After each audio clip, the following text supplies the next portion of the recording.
And very kindly staying up to talk to us is right now a sadly, former Conservative MP for Penistone and Stocksbridge, Miriam Kate. She's co-chair of the New Conservatives group, and she lost her seat last night to Labour's Mary Tidball. Good morning and commiserations to you, Miriam. Thank you, Julia. I appreciate that. And as you said, I've not been to bed yet, so apologies in advance. Don't worry, we're all going to be incoherent today. It's part of the fun of election shows. Now, I've got to be honest with you. Again, the last 6 weeks, we have to be sort of very politically neutral. I hold no candle for any party. I just have political views, which I would like to be represented. And I have to say, there were a number of Tories I'd have been thrilled that lost their seats. Genuinely gutted when I woke up this morning and discovered Jeremy Hunter kept his, although maybe he doesn't want to be a narrow majority in MPs, wants to go off and just make money. But genuinely gutted that you're one of the MPs who've lost their seat because you are one of the voices of sanity. And in fact, as one would argue, if the Tory party, if Rishi Sunak had been listening to you and MPs that are on your side of the party, perhaps they wouldn't have been that bloodbath last night. Yes, perhaps. I think what's very interesting has now been widely reported is that the Labour vote share has not gone up. Yeah. And is actually equivalent to what the party achieved under Corbyn. This is not a victory for Labour, not to take away from the fact that they are obviously a new government with a huge majority. But there's no great enthusiasm for what Labour represents, which will turn out to be quite a hard left government, very, very progressive on culture, which is not what people want, we very well know. But I think we've seen the problem with the Conservative Party. It isn't just the current Prime Minister. The party itself has been split since 2016, when kind of one half wanted to deliver Brexit and be true to what people wanted, what people demonstrated that they wanted during that vote, and the other half that didn't. And we have had problems since then as a result. There was a brief moment in 2019 when it looked as though under Boris Johnson, the party had understood how to fulfil that demand for a new kind of politics that put the interests of ordinary people and our country first. But unfortunately, that hasn't worked out. COVID, I think, was a massive factor. No governing party across the world has survived governance during COVID.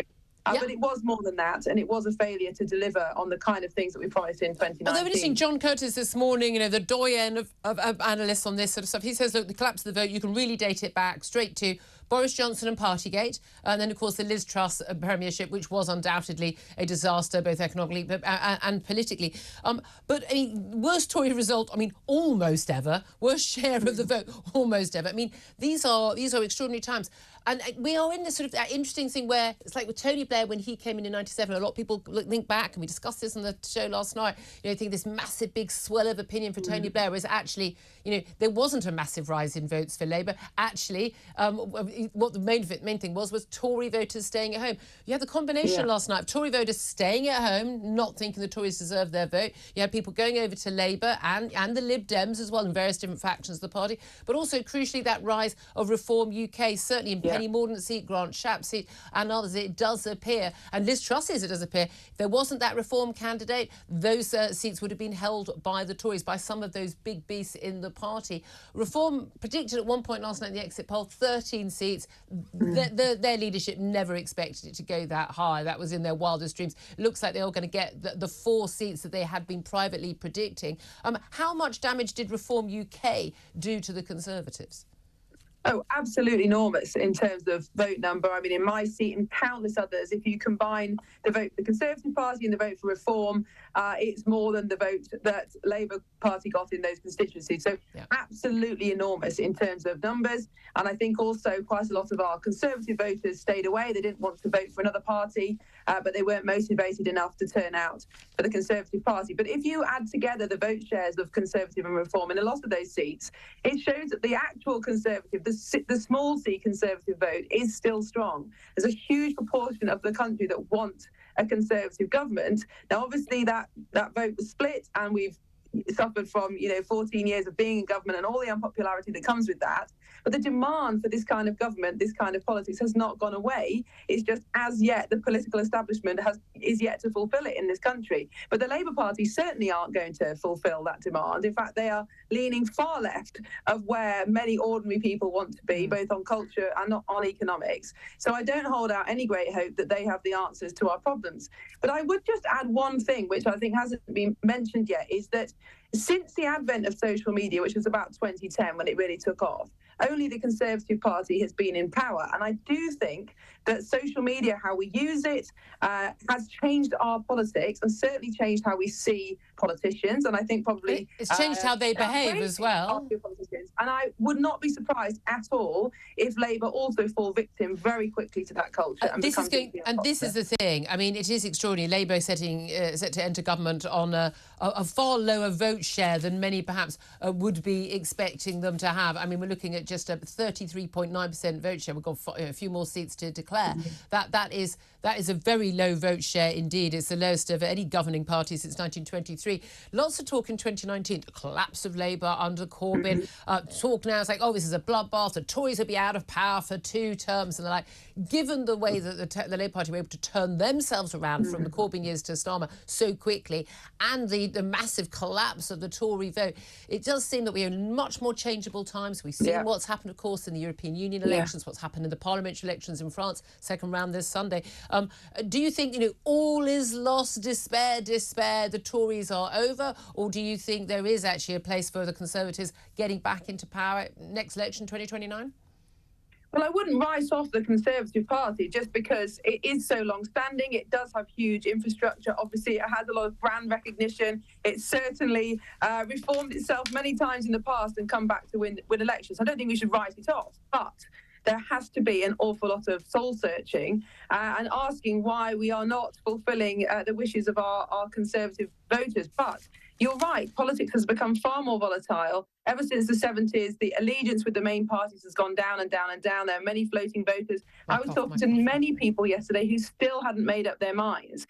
And I think mass media is a part of that and all sorts of other things.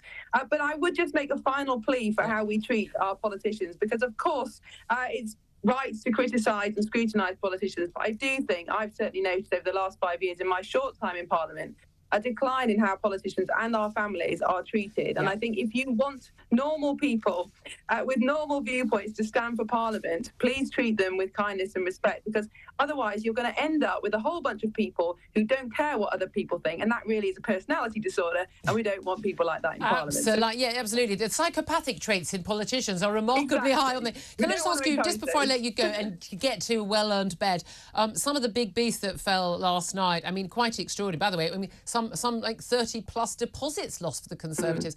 11 cabinet ministers lost their seats. Penny Mordaunt, Grant Shapps, Gillian Keegan, Lucy Fraser, Johnny Mercer, Simon Hart, Michelle Donnellan, other senior Tories. Liz Truss, of course, that was the Portillo moment, really, was it not? A majority of 23,000. She lost by just 630 votes. Jacob Rees-Mogg out. Obviously yourself, Dame Therese Coffey, Steve Baker, Damien Green, Peter Bottomley, Liam Fox, Simon Clarke, Sir Michael Fabricant, Jonathan Gullis and others. A lot of the big names that people recognise. Jeremy Hunt still in. Richard Holden, the party chairman, won his Basildon and Billericay seat after 2 recounts by just 20 votes. In terms of those who are left of the big beasts, we've got Kemi Badenoch, Suella Braverman, Robert Jenrick, Priti Patel, James Cleverly, Ian Duncan-Smith scraped in again, a split vote between Labour and an independent.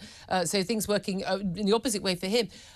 In terms of what is left of the rump of the party, is it a one nation Tory party now, or is it more in the sort of, I suppose people call it the right wing. Most people would say Conservative with a small C side. And what happens next, and who will be the next Tory leader? I don't know the answer to any of those, and I haven't had a chance to actually look at the which individuals have made it back in. I've got a rough idea. So the answer to that is I don't know. But I think all you have to do is look at the vote overnight to realise where we've lost our vote, and that is to ordinary, small C Conservative voters who believe in ordinary values, who want a future for our country. And I think that's where we've lost our vote, so that's where we need to go to regain it. OK, let you go to bed now. Commiserations, Miriam Cates, co-chair of the New Conservatives. She was until, she was a candidate in the last 6 weeks, previously the MP for Penistone and Stocksbridge, but lost her seat overnight. One of many Conservatives, as I just listed there, big names who lost their seats.